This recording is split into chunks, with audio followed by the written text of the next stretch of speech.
zone, and now airs it out for Lamb. He's got it. He's gone.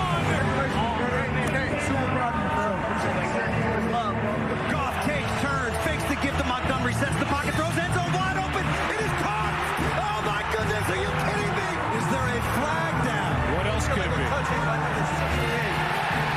Lions down by one, going for two. Goff back, looking, throwing. It is incomplete, and the Cowboys are going to survive. All right, big win there. Dramatic win there for the Cowboys. Welcome back to NFL Total Access. Brett Lewis, Bucky Brooks, Michael Robinson. Now getting a chance to welcome Jane Slater to the program here. Jane, obviously a lot on the line here this week for the Cowboys, taking on the Commanders. Could win the NFC East with a win and go as high as number 2 or as low as number 5.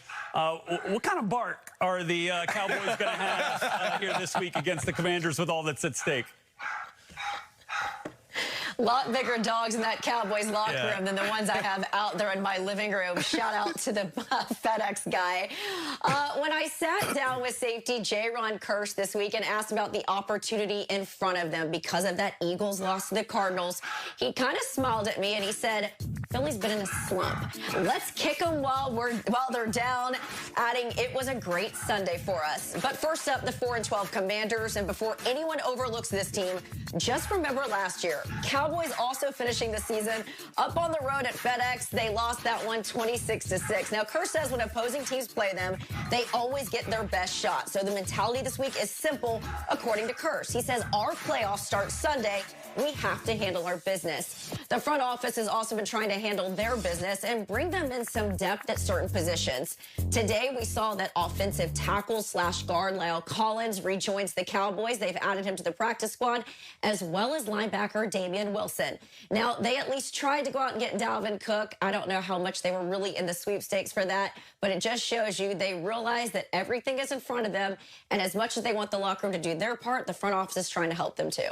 Jane Slater, they're giving us a look at everything that is at stake here for the Cowboys. Jane, thanks very much. Go get that package. Don't want to leave that thing out on the doorstep. Okay, guys, let's take a look at what the Cowboys have done here this season against teams that have been over 500 entering the matchup or under 500. Obviously, look, you love taking care of your business against the teams you're supposed to beat, right?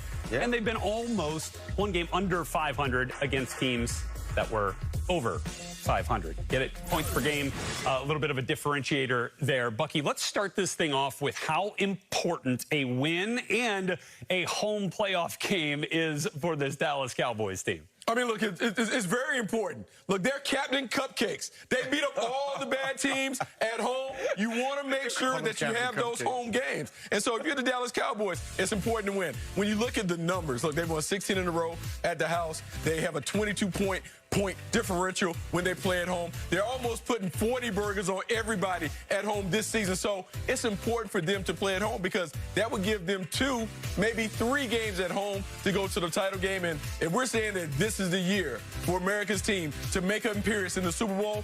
Having home field is important to them. The number 2 seed gives them that opportunity. I totally agree with you. They're a completely different team when they're at home. But if they're the 2 seed, that means they're going to play with the Rams. I think that's the team that they could play 7. if it happens right now. All of these teams in the NFC can run the football.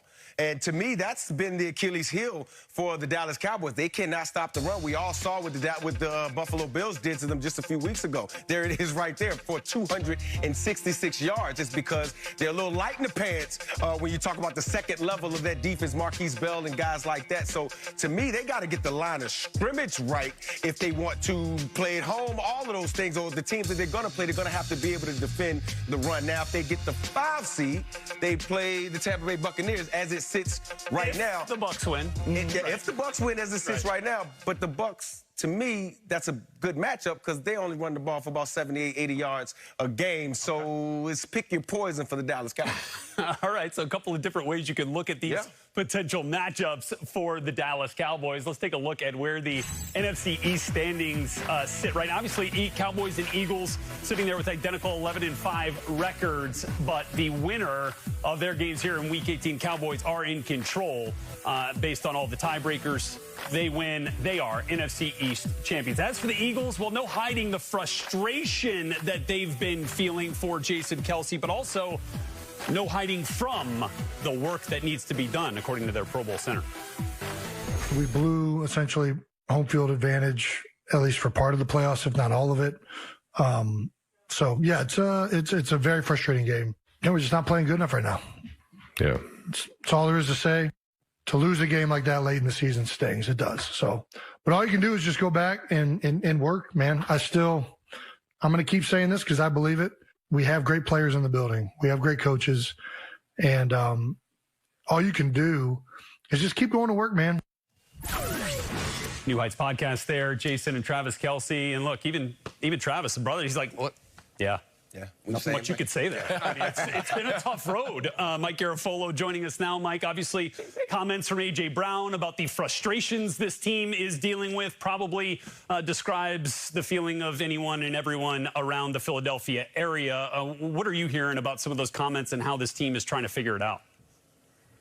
Rhett, early in the season, we were talking about the Eagles winning games despite not having the style points. We were talking about the Eagles winning games despite A.J. Brown and Jalen Hurts getting into it on the sideline. And as long as they were winning games, we were kind of saying, well, they're somehow putting all this other stuff aside, and maybe we're making too much of it, and the team and the players were kind of suggesting that we were.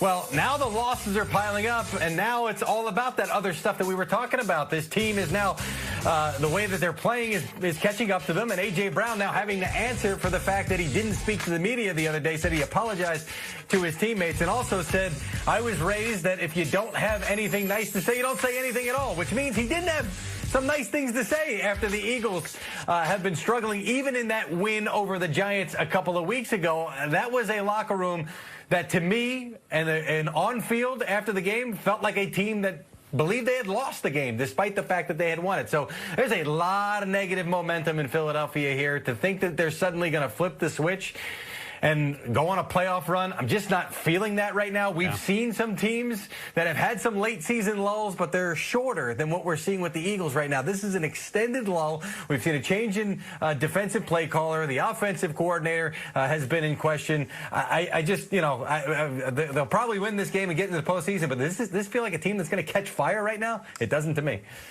All right, Mike, you know what? Let me just... There's none of those dog masks back there either. Like, we can't put those on. We can't figure that out. All right, Mike, thanks for doing your best for us right there as we take a look what Jalen Hurts has been up to here over the course of the second half of the season when things have started to come off the rails. Passing yards per game have come down. Passing yards per attempt have come down a full yard, and as has his rate. You heard Jalen Hurts talking about maybe not enough commitment, was putting himself in the focus there too. Too much frustration, according to A.J. Brown. Bottom line, it's not enough production. Mike, can we get this back for Philly?